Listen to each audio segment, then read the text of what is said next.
Adang ako ni dalawang araw man din kaligtig na po. Sa aking pagdalaw kay Nanay Alfonsa ay hindi ko inaasahan na ito ang aking malalaman. Dinadalaw raw siya ng kanyang apong pumanaw na si Ate Lenny. Kapiyan ng apo. May naamoy akong bulaklak. Ate si Lenny. Ano, Nay? Ano nga? Bulaklak. Nakakalungkot na pangyayari ang ating natunghayan nang tayo ay huling dumalaw sa pamilyang ito. Isa sa kanilang inaasahan na maghahanap buhay ay pumanaw na. Mahigit ilang buwan na din ang lumipas nang iwanan ni Ate Lenny ang mundong ito. Ano na kaya ang kalagayan ng kanyang mga naiwan? Lalo na si Nanay Alfonsa at ang dalawang anak ni Ate Lenny. Naipon mo. Ano ba ang pangarap mo? Pulis po. Ano yung nagpapalakas ng loob sa'yo na makatapos? Si mama po. Dahil po ang sabi po ng buhay ay pangarap daw po niyang makapagtapos ako ng pag-aaral para may paggamot ko po daw si mga si Lula.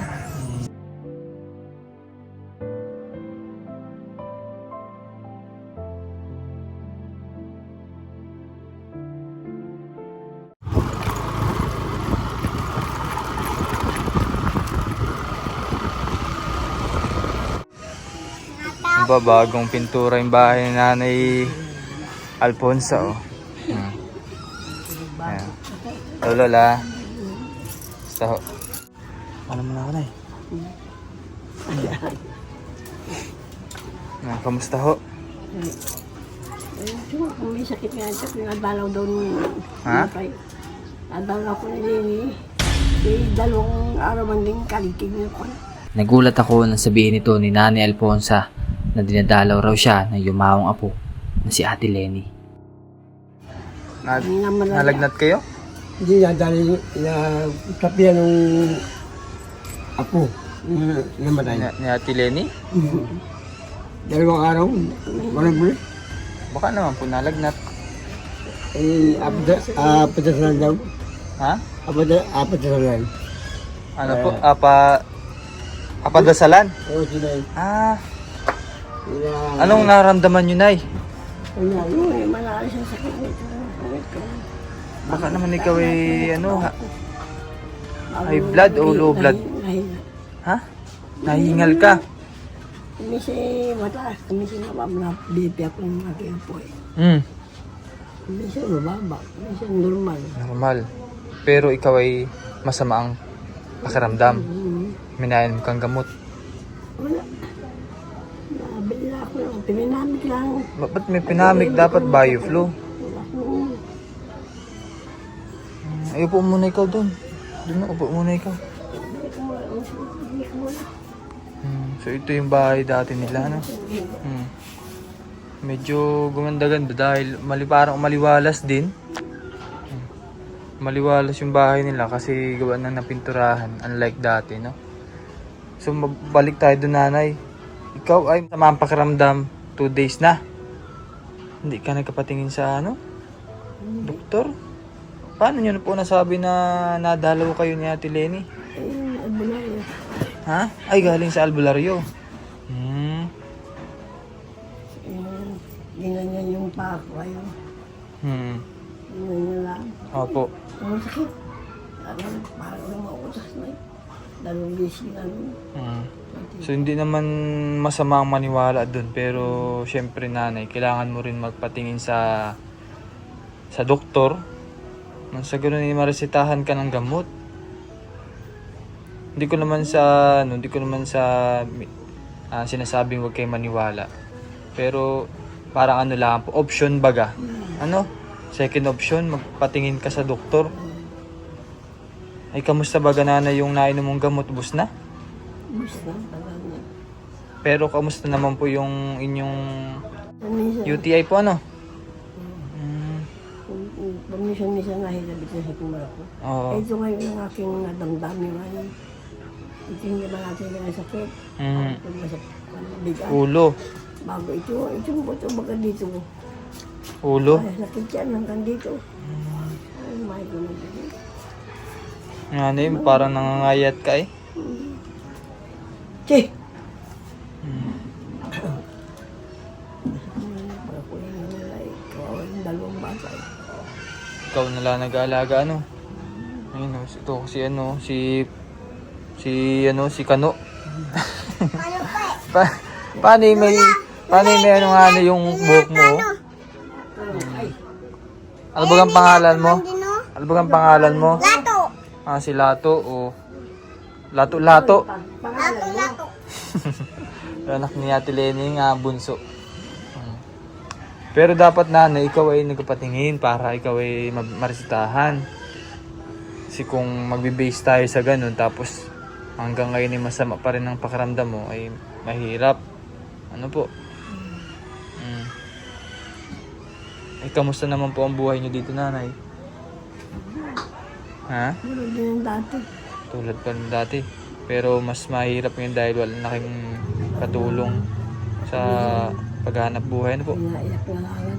Kumisan na. Pag hindi ko gusto kumibo. Walang magkasiyan. Wala akong kaya. Sino po bagang kasama niyo din ngayon? Ay lambat yung magkapatid. Magkapatid tapos si kuya. Trabaho ko. Wala pang trabaho. So bali, kasama pala dito ni Nanay Alfonsa yung asawa ni Ate Lenny. Tapos meron pa siyang alagayin po din sa kabila, oh. Ano, meron pa po din, oh. Kapatid din po ni, ano yan, ni Ate Lenny. Mga pamangkin mo yung nanay, no? Ako. Mga apo. Mga apo na to ni Nanay Alfonsa, pero yun nga, si Nanay Alfonsa pa rin talaga yung nag-alaga sa bandang huli kasi wala na yung mga magulang niyan po, no? So ganun po yung sitwasyon ng buhay ni Nanay Alfonsa Dini. Talagang napakahirap po. Lalo't na nawala pa si Ate Lenny na katulong din po sa paghahanap buhay. Bigas po, may bigas pa po kayo? Parang si Baldo. Kaya parang Sino po ang ano nagbigay?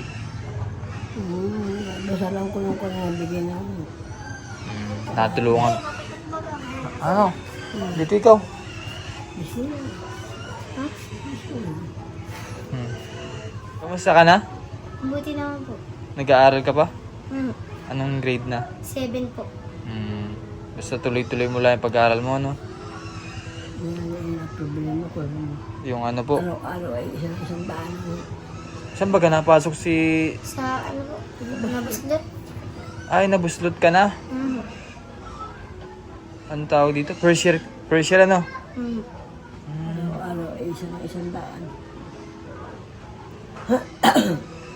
Sino nagpapaaral sa'yo ngayon? Si tatay mo? Hindi man po, si Lula. Ah, si Lola. Nagabigay lang din minsan ng pambaon mo. Hindi man po nagbibigay. Si Lula lang. Paano pala? Mahirap pala dyan. Paano? Pag minsan di wala kang baon. Hindi naman po, Diskarte naman. Nakakaraos din. Eh paano nanaysan mo nakuha yung ano mo? Pambigay kay... Sa pagdadasal po niya. 500 po isang araw. Pagdadasal? Hmm. Anong pagdadasal nanay? Saan kayo nagdasal? Yung sa kaluluwa baga. Ah. Mayroong Pad... nagpasyam. Opo. Yung katulad mo may sakit. Opo. May nagpasyam. Mm. Kaya may nagbigay ng 500. Ibig sabihin, malaking tulong sa ano mo rin, sa pangailangan nyo araw-araw. Pero nanay, wag masyadong araw-araw kasi gawaan ng matandaan na, ano? Gusto ko lang nga nang tumigil eh. Kaso kailangan. Pag may nakaon eh. Pati naman dito wala na makuha magdadasal. Si Lula lang po na ako ang magdadasal. Kasi din nga rin mamatay ay doon. Takalikudo. O kasi bawal kayo, eh, no? At habang nga nag-uusap kami ni Nanay Alfonsa ay mayroon akong naamoy na bulaklak. Kaya agad kong tinanong si Nanay Alfonsa kung mayroon ba silang bulaklak sa loob ng bahay nila. Pero hindi ko na lang pinansin pa at nagpatuloy na lang sa pakikipag-usap. May naamoy akong bulaklak. Si Rin. Ano, Nay? Ano nga? Bulaklak. Nagparamdam daw kay nanay, ay? Nagparamdam sa inyo? Tapos po nakaluluwa si Lula. Anong- Dalawang araw pong nilagnat yan at ano daw po. Nasapihan daw po ng kaluluwa ni mama. Nanigas po yan. Kaligay yan. Tigas po ang katawan yan. Sa karoon, ayaw ng kaligay. Baby! Sabi ko man din ay tigilan na si Lula. Tigas po ang katawan niya, hindi na po makaano. Baka sa taas ng lagnat. Ano po siya, nangingilalim po ang lagnat po niya. Sabay lamig na lamig po nung Basta ako ano, ang pinawag yung ko. ano po niya, katawan. Sabay naninigas po yung katawan din po niya. Oh? Oo, tigas po yan. Buti na Ang ulian. dami namin pong ano yan, sila pinadamit. Ay buti na ulian si nanay. Oo, dahil po yung albularyo po yung gamot po dyan. Hindi nila ang Yung pag yung mag-asawa. Yung apo ko yung yung apo pong ko yun. apo po niya yung naggamot sa kanya. Pinasya ko yung nila. Hihip sa ulo. Katulog ako yun.